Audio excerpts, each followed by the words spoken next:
I remember seeing one of the posters, and it just said, you know, one in 8 children are abused. And there happened to be, including the driver, 8 of us on this bus. And I remember thinking, it's me.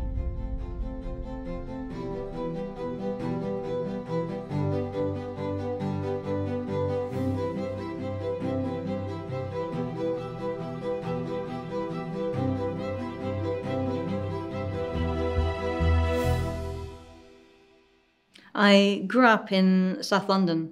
It was council housing, and we had a really large garden, which was quite fun. I spent a lot of time on my own. I was an only child, and we lived with my mum and my grandparents. I remember quite a lot of pleasant summers in the garden with my granddad. I have always been very passionate about doing good. I really like the idea of doing something that would help people with injustice. But I didn't really understand what those terms would be. I love this idea of having an office and a desk and being able to sit there and work out the solution to something. I was about six and a half when my nan died. And that was my mum's mum. A big event, there was a lot of disruption. And I didn't know at the time until a little while later, but my granddad was also diagnosed with Alzheimer's. So it was within this 6-month period. There was huge turmoil in the family. And it was shortly after then we went to live with my mum's fiance. And to do that, I had to change schools. It wasn't full contact abuse from day one. It wasn't like an immediate molestation. It was being uncomfortable with him and not being able to explain why. And it was one of those things that was quite gradual. It was just like things he would say or the way he would touch me that made me uncomfortable. And that's where it began to escalate. It went from incidental, could be excused as an accident, through to overt contact sexual abuse. And it progressed. It was almost like he had a program laid out of what we would do at each stage. Through to by the time I was 9, it was full rape, multiple times a day sometimes, and multiple times a week, for years. But also by the time that was happening, I said I'd change schools. There'd been all this bereavement.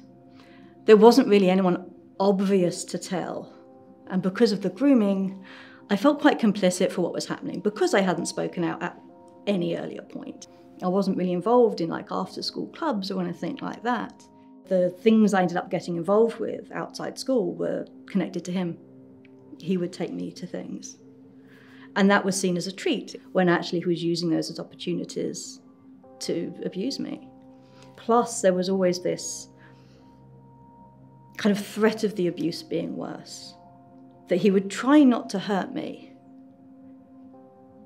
And if I wanted him to try not to hurt me, we had to be on good terms.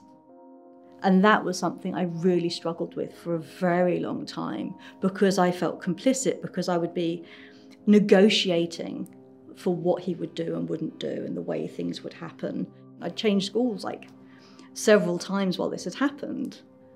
So no one had really known me before it had started. There wasn't like this sudden behaviour change they could spot. I was already masking so well. It wasn't really down to them to spot signs that I'd got really good at hiding because I was so scared of what he would do if someone found out. I remember there was a couple of friends who I was like allowed to go to their houses for dinner. Only once each, I think, because I wasn't really allowed to do that kind of thing because of how much he controlled what I could and couldn't do. But I still remember just having a glimpse at other lives, and it shocked me how different they were, and like the different routines they had, and like the way their parents treated them. I understood without doubt that the rape was wrong.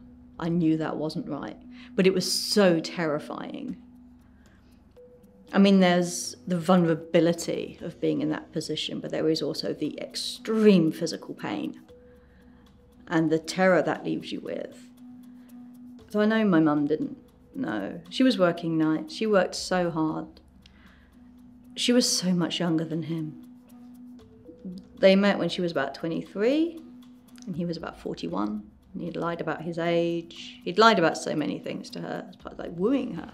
She did so much right. And there was that one person who just manipulated that and caused so much devastation because of it. You had my mum working all the time. She had the job, she was taking care of the grandfather. You know, he was out during the day working, she was out at night working. I was trying to stay out of the way. I was at high school now. By this time, he would drop my mum off at work and then stop off at the off licence on the way home and pick up bottles of wine and cider, whiskey. So he was giving me quite a lot of alcohol from that age. And this was multiple times a week. So I was drinking quite heavily by the time I was 12. And the abuse was getting worse in terms of like what he was making me do and giving me alcohol to make me a lot easier to manipulate. When I was 13, the NSPCC Full Stop campaign came out. And I remember seeing one of the posters, and it just said, you know, one in 8 children are abused, one in 8 people are abused. And this is going back before we had the more comprehensive statistics we have today of it being closer to 1 in 4. And there happened to be, including the driver, 8 of us on this bus. And I remember thinking, it's me. And it was one of these moments where it felt like that cold dread just dropped into the pit of my stomach. And suddenly there was the word for it. That's what it was called. Like it had an identity. And that's when I wrote in my diary, "You are being abused." And most of the time, I'd kept a diary for years. It was one of those things that, you know, at Christmas, someone would give me one of these little diaries. And I would often write just, like if I went somewhere, like if I went to the shops with friends or saw a movie, or I would write those little things in. And then there was that double page spread of "You are being abused." I didn't name who, I didn't write more details. I remember writing that I wanted to do, that I wanted it to stop, I wanted to do something. I had to find out how. One of the difficulties of having that realization was it made it a lot harder to endure the abuse itself, and I began trying to fight back. And that's where it escalated again and he became violent. Sometimes I remember he would put cartoons on the telly. Stepping out as an adult now, I can't imagine being in a situation and doing what he did and thinking, we'll put the cartoon on to distract them. Like how just cruel that is as well. But my mum read my diary when I was 14. It was November. He was off working. And she asked me who it was. And that was a really tough day, having to tell her that this person she'd trusted for years, that she had, you know, lived with and, you know, who'd groomed and manipulated her as well, was actually doing these horrible things. And I hadn't written details, but it was clear that it was, you know, it was abuse, it was sexual abuse. I remember barricading myself in my bedroom when he came back that evening. I didn't hear exactly what their conversation was, but he left. And I just remember like literally barricading myself in my room and the absolute terror and the shame of that terror as well, that I was leaving my mum alone with him. But he committed suicide that Wednesday evening. I remember the Saturday, that last Saturday, it was the last time he raped me.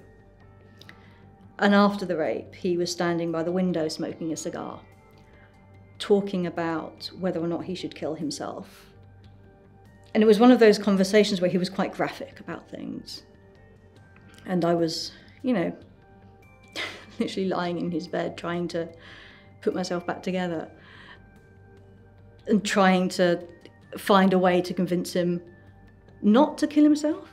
And for a long time, I felt very guilty about his suicide. That, you know, a lot of other people had been hurt by his death. And yet I was relieved.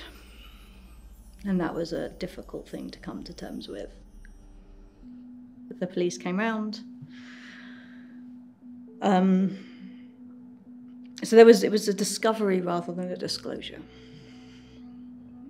But that's where it kind of, the truth began to unravel. I think one of the difficulties, and they didn't know this until they were actually doing the interview, was that obviously they came to my house because they thought that would be nicer than going to a station. But where they were doing the interview was also like one of the places I'd been abused. I kind of regret not telling the police a lot more than I did. I answered their questions, but there were things I kind of didn't want to acknowledge had happened, especially not in front of my mother. I didn't really have a choice in counselling at this point. It was kind of allocated someone. I still hadn't told anyone what had happened. Like, the statement was quite a clinical version, and we might consider like the highlights. It wasn't the emotional impact. It was all about the physical acts, like what he had done, what crimes he had committed. It wasn't how was I. I had never spoken about how I felt about it. I had a second therapist who was a bit younger, so still a lot older than me, but 10 years rather than 30, 40 years older than me. And she was one of the people who helped me understand about grooming, and that actually that manipulation was part of it as well. But again, it's one of those things that now I'm a lot older and I can see what those behaviours looked like from an adult's perspective. I understand how extensive that harm is. And in a way, that's kind of helped me come to terms with it, that I wasn't complicit. It was not my fault. He really knew what he was doing, and it was very calculated.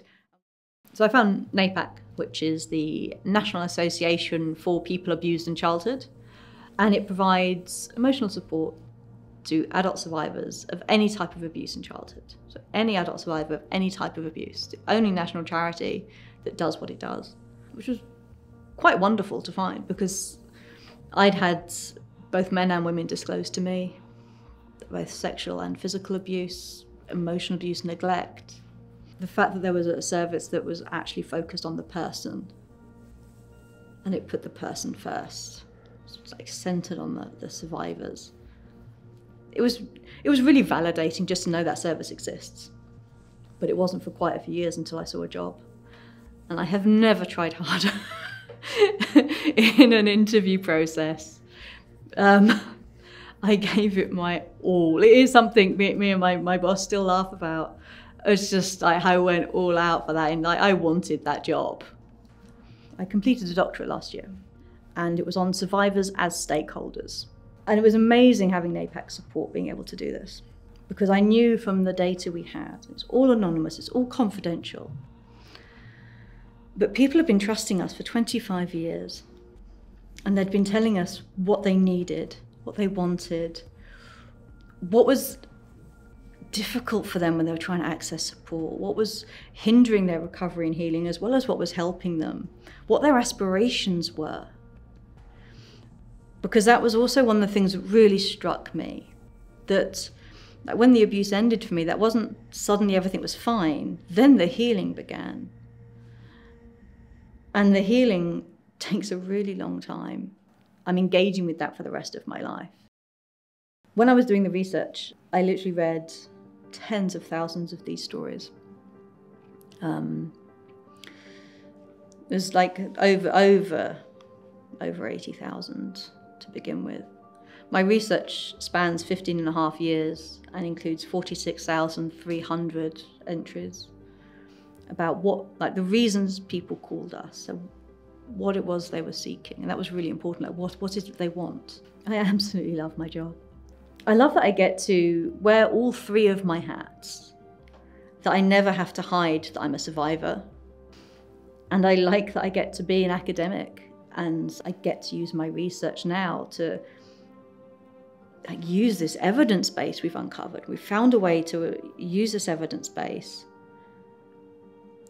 completely protecting the confidentiality and anonymity. I love that I was able to find a way that we could do that, but still make sure those voices count. So every room I go in, I take those 46,000 people with me. I really like that. My very modest ambition is that I want every survivor anywhere in the world to be able to access some support. And I know how important it is to have that support. And I know how harmful it is, how much it hurts to not have it. And that's what gets me.